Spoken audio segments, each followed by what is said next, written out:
बेचा करती थी। अब कंपनियों को लगा भैया रिकॉर्ड तो आजकल ले नहीं रहे, दुनिया तो ले रही है कैसेट, तो बोले हम भी कैसेट बेचेंगे। अब अगर इतने बड़े बड़े प्लेयर मार्केट में आ जाएंगे तो गुलशन कुमार जी जैसे छोटे प्लेयर से कौन कैसेट लेगा भैया, तो उनका धंधा उनको बंद होता दिखाई देने लगा, क्योंकि भैया वो तो पुराने लोग हैं, पहले रिकॉर्ड बेचते थे, उन्हीं दुकानों पे कैसेट बेचने लग गए, डिस्ट्रीब्यूशन सेंटर तय है, डीलर तय है, दुकानें तय है, तो उन्होंने तो रातों रात अपना बिजनेस खड़ा कर दिया। तो गुलशन जी की हो गई टेंशन, और जहां परेशानी होती है वहां धंधा और बड़ा होता है, तो ये परेशानी आई।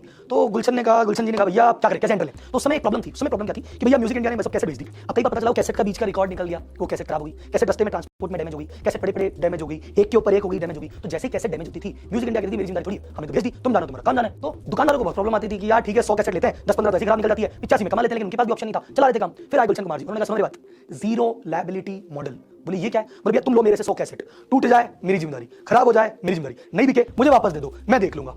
अब भाई साहब जब जीरो लायबिलिटी मॉडल है ना, तो सारे दुकानदारों ने कहा भैया ये हुई ना फायदे की चीज, 100 में से 15 में नुकसान को झेलना, गुलशन भाई हाथ दो। तो अब तो दुनिया लाइन लगाने लगी गुलशन जी के कि भैया हाथ दो यार, आपसे लेनी, जीरो लायबिलिटी मॉडल है। और इसी जीरो लायबिलिटी मॉडल की ताकत थी कि जो पहले कैसेट थी वो म्यूजिक दुकान पे बिकती थी, अब तो किराने वाला भी रखा है कि भैया हम भी बेचने लग गए, हमसे भी ले जाया करो कैसेट, क्यों बोले आपसे नहीं बिकी तो वापस दे देंगे। भैया कैसेट बसों में बिकने लग गई, कैसेट ट्रेन में बिकने लग गई, कैसेट दुकानों पे मतलब रेडी में कैसेट बिक रहा है, आदमी ठेला लगा के कैसेट बेच रहा है कि भैया क्या दिक्कत है, बिक गई तो ठीक है, गुलशन जी वापस ले लेंगे। इस मॉडल के चक्कर में म्यूजिक घर घर तक पहुंचा। इसीलिए टी सीरीज का योगदान है कि हर भारत के घर में, हर भारत की एक्सेस में म्यूजिक होना टी सीरीज की उपलब्धि है। अब एक प्रॉब्लम सॉल्व होती है, बिजनेस में क्या होता है, दूसरी प्रॉब्लम आती है।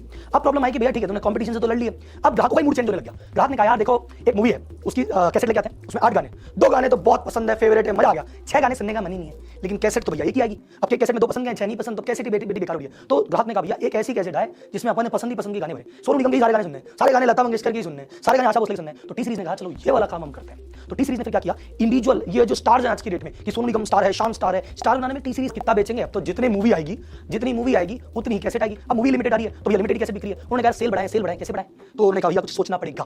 तो नई चीज उन्होंने सोची कि भैया डिवोशन, भारत तो धर्म का देश है, धर्म को लेकर इतना मानते हैं, और धार्मिक दुनिया में तो है नहीं, और दुनिया ने कोई सोचा ही नहीं कि भजनों की भी कैसे आ सकती है। तो गुलशन कुमार ने कहा हम चालू करते हैं। तो गुलशन कुमार ने हनुमान चालीसा, सुंदरकांड, भगवान के भजन, इस पे कैसेट बनानी चालू की, तीर्थ यात्राओं की रिकॉर्डिंग करके कैसेट में बनानी चालू की। और वो आप और मैं जानते हैं कि टी सीरीज को काफी लोग तो जानते हैं इस दौर से कि टी सीरीज फेमस इस चक्कर में हुआ था कि भक्ति म्यूजिक में टी सीरीज ने एंट्री मारी और उस पूरे जो माहौल था उसको हिला के रख दिया और अपने लिए एडिशनल रेवेन्यू जनरेट किया। अभी तक तो गुलशन कुमार या टी सीरीज क्या करते थे कि दुनिया का फिल्म का म्यूजिक था और वो ये रिलीज करते थे। फिर उन्होंने कहा क्यों ना खुद का म्यूजिक बनाए, क्योंकि देखो फिल्म के म्यूजिक का तो क्या भरोसा कि अगर 100 मूवी आएगी तो 100 गाने से कैसेट बिकेगी, मुझे तो ज्यादा बेचनी है। तो इन्होंने इंडिविजुअल जो आर्टिस्ट है उनको हायर करना चालू किया कि सोनू निगम जी आपको हमने लिया, अब 2 साल तक हमारे लिए गाना गाओ, 10 गाने हमारे टी सीरीज के आपको गाने पड़ेंगे। ऐसे इन्होंने स्टार्स पैदा किए, खुद का म्यूजिक प्रोडक्शन चालू किया। इनफैक्ट खुद की मूवी भी इन्होंने बनानी चालू की। जो सबसे पहली आशिकी मूवी थी राहुल रॉय की जो हिट थी वो टी सीरीज ने प्रोड्यूस की थी, और उसके बाद से टी सीरीज अभी तक 20 से ज्यादा मूवी ऑलरेडी बना चुका है। इसी बीच 1997 में गुलशन कुमार जी की हत्या हुई थी।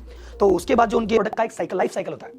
एक जमाना था जब रिकॉर्ड्स बिका करते थे, वो रिकॉर्ड का जमाना गया। फिर एक जमाना था जब कैसेट थी, कैसेट का गया। एक जमाना था जब सीडियां बिका करती थी, उनका भी गया। अब सब कुछ ऑनलाइन हो गया। तो भूषण कुमार जी को ये बात गुलशन कुमार जी से काफी पहले सीखने को मिल गई थी कि जैसे जैसे इंडस्ट्री बदले हमको बदलना पड़ेगा, इंडस्ट्री में एकदम आगे जाना पड़ेगा। तो इन्होंने खुद के म्यूजिक एल्बम चालू किए, खुद का मूवी प्रोडक्शन हाउस चालू किया, स्ट्रीमिंग सर्विस चालू की। तो क्या कहते हैं म्यूजिक प्रोड्यूस करके इनकी कमाई कैसे कैसे होती है, तो म्यूजिक प्रोड्यूस किया उसकी रॉयल्टी कमाते हैं। दूसरा क्या काम करते हैं कि ये जो म्यूजिक को ये बेचते हैं, जैसे सपोज यूट्यूब पे इन्होंने वीडियो निकाला, यूट्यूब से उनकी कमाई होती है। इन्होंने उसको टीवी एमटीवी को दिया, वहां से कमाई होती है। कहीं भी गाना प्ले होता है वहां इनकी कमाई होती है। तो टी सीरीज की रिसेंटली टोटल कमाई जो इन सभी सर्विस की होती है 300 करोड़ रुपए, जो कि इसका जो सेकंड कॉम्पिटिटर है सारेगामा उससे लगभग डबल है। जैसा हम देख रहे हैं कि टी सीरीज बदलते माहौल को पहले ही भाप लेते हैं कि क्या हो रहा है। इन्होंने देखा भी आने वाला जमाना होगा यूट्यूब का, तो टोटी डिजाइन कि भैया कहीं ऐसा तो नहीं है जो गाना है ये सुनने में मेलोडियस तो लग रहा है, रात बंद करके इसको सुना जाए तो एकदम गुनगुनाने लायक, भाई क्या कानों को भी अच्छा लग रहा है। थर्ड चीज आती है कि भैया ये जो गाना जिस समय रिलीज होगा उसके 3 महीने पहले तक किस प्रकार का ट्रेंड चल रहा है। अगर हिप हॉप का ट्रेंड चल रहा है तो वैसा गाना बना दो। अगर बीच में कोई पर्टिकुलर सिंगर का गाना बहुत चल रहा है तो उसको चला दो। तो आपको समझ आ रहा होगा टोनी कक्कड़ जी को इतने गाने क्यों मिल रहे हैं, क्योंकि ट्रेंड इस तरह का चल रहा है, दुनिया यही सुनना चाहिए। तो किसी ने भैया जो दुनिया सुनना चाहिए वही सुनाएंगे। और उसके बाद इनकी इतनी बड़ी कम्युनिटी है तो ये आपस में शेयर करते हैं, फीडबैक लेते हैं और उसके बेसिस पे उसको इंप्रूव करते हैं। तो इनके गाने के हिट होने के चांसेस काफी हद तक बढ़ जाते हैं। तो पहले म्यूजिक फाइनल हुआ, फिर उस समय जो आर्टिस्ट चल रहा है उसको कहते हैं भैया गाओ, वो गाना लगाओ, तो लाइक कीजिए, शेयर कीजिए,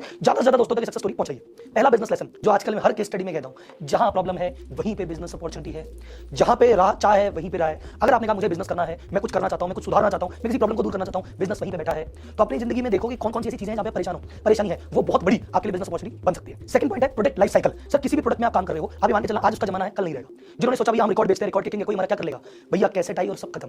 कैसेट किंग ने सोचा हमारा कोई क्या कर लेगा, सीडी आई कैसेट खत्म, स्ट्रीमिंग आई सीडी खत्म। तो प्रोडक्ट लाइफ साइकिल हमेशा चेंज होता रहेगा। ठीक है, तो हमेशा नोटिस कीजिए कि सर जी ये मौका मेरे हाथ से चला गया, सर अगले मौके की प्रतीक्षा करो, क्योंकि हर बार चीजें एक जैसी नहीं रहती है। And last but not the least, देखो मैंने शुरुआत में बहुत सारी केस स्टडी की है, जैसे मैंने फियामा डीलर्स पे केस स्टडी की थी, पीवाई पे की थी, और मैं एक चीज आपको बताई थी कि ट्रू बिजनेसमैन क्या है।